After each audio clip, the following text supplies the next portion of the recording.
Ladies and gentlemen, this is easily the most eye-catching joinery I've ever done. Hang around and I'll show you just how easy it is to make this double dovetail joint on the Incra LS Positioner. So hello gang, my name's Mario. I'm a hobbyist woodworker who's always looking to improve and get better at this game. I love dovetails, and over the last year and a bit I've been playing with the Incra LS Positioner in order to create some really cool looking joinery. Now I actually already have videos on joint making using the Incra on Timbecon's channel, so be sure to go back and check them out if you're just starting out. If you're going to make double dovetails on the Incra, I'm going to assume that you've already used it a little bit, so I'm going to skip over some of the earlier steps and we'll get straight into the meat of it. So, step number one is to prep your timber.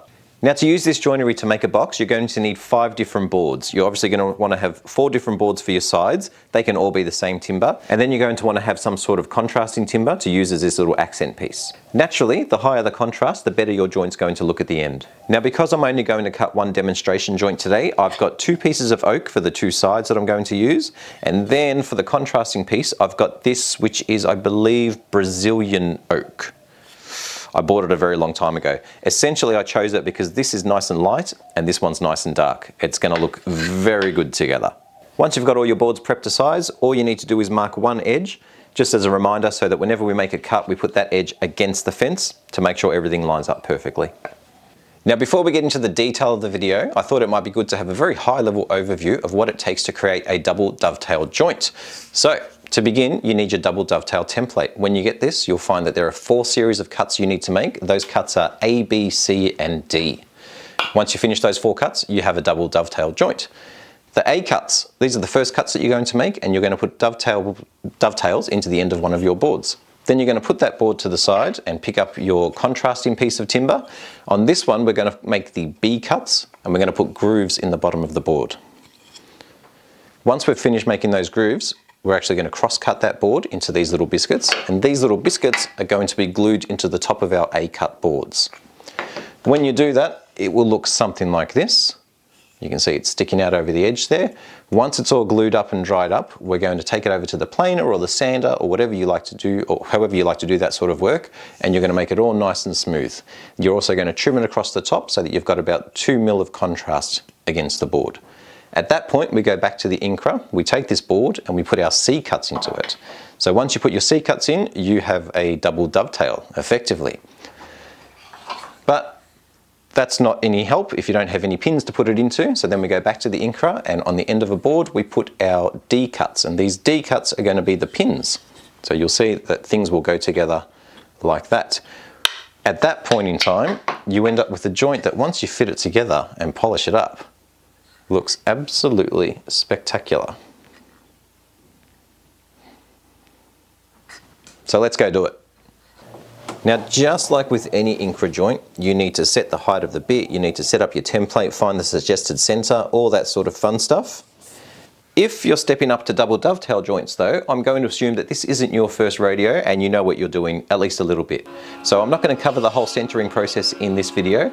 However, I've got plenty of tips and tricks and an easy guide to get started on other videos on Timbecon's channel. So have a look for a link down below or up above and check that out after this video. Once you've got all your centering and everything set up, you can start on step number 3. Step number 3 is where you cut your first set of dovetails. There is nothing special about this. It's just like cutting any other dovetail on the Incra. And as I mentioned earlier, I'm going to follow the A cuts on the template.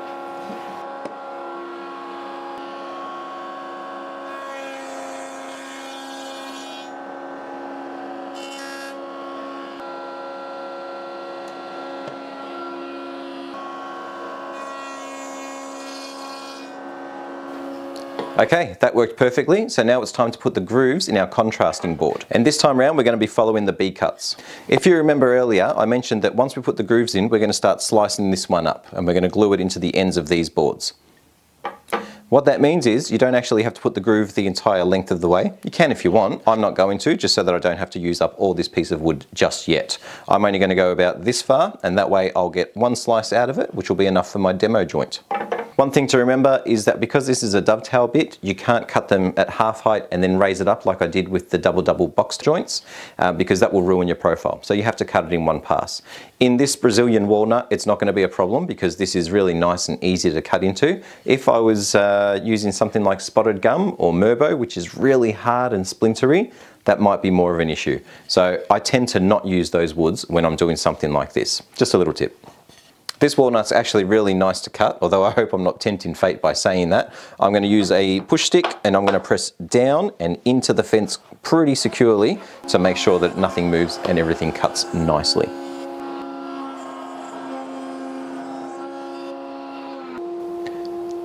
So grab your groovy board and begin slicing it up, table saw, chop saw, whatever you like to cut things up on. So biscuits, accent pieces, whatever you want to call these little guys, you want them to be just a fraction thicker than the boards that you're using for the sides of your box. And all we're going to do is glue them into the ends. Now, it is critically important that this glue dries completely 100% before you move on with any more steps. Now, you know what? I know I just said it, but I'm going to say it again. You have to wait at this step. You need this to dry and to cure 100% fully before you move on with any more steps. Once it has completely dried, what we're going to do is sand or plane or whatever you want to do to bring those accent pieces down to the exact same width as the rest of the board. Once we've done that, we're going to go back to the router table and we're going to cut more dovetails in them. If the glue's not 100,000,000% dry, then the accent piece will blow off when you're on the router table, giving you quite a scare, but more importantly, meaning you have to start over again. Just wait for it to dry. Give it longer than it needs. Now that our board is nicely trimmed up and sanded smooth, we can move on to step number 6, which is cut our dovetails. Again. So the difference with these dovetails as opposed to the ones that we cut earlier are that number 1, we're going to copy the C markings on the template, and secondly, we're going to cut half blind dovetails. So all that means is on the Incra, when you're cutting half blind dovetails, you need to put a small rabbet on the back of the board. So that's what I'm going to do first. Once that's done, I'm going to follow the C markings on the template and cut out my dovetails.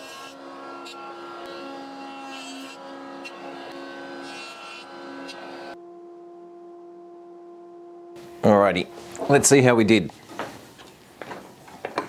Yep, that looks pretty good to me. Now we're up to step 7, cut your half blind pins. So to finish this joint off, we just need to cut our half blind pins into our pin board, and then the joint's going to go together like that and look spectacular. I normally cut one pin, then check the fit, and then I adjust it to suit. Once I get the depth correct, then I go and cut all the pins at once.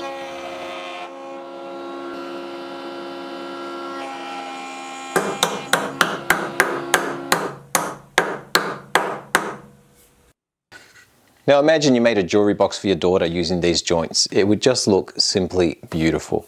Absolutely love it. It actually looks a little bit too good, and I sort of can't believe that it comes out of my workshop, this type of joinery. In fact, I love the look of this joint so much that I've actually just gone and updated my hanging tool cabinet with it. Speaking of my workshop, to learn a bit more about me and the projects that I like to work on, make sure you go and subscribe to the Woodfather YouTube channel. There'll be a link for that down below. Now real quickly, at this point in time, I've covered half blind dovetails, dovetails, double box joints, and now double dovetails.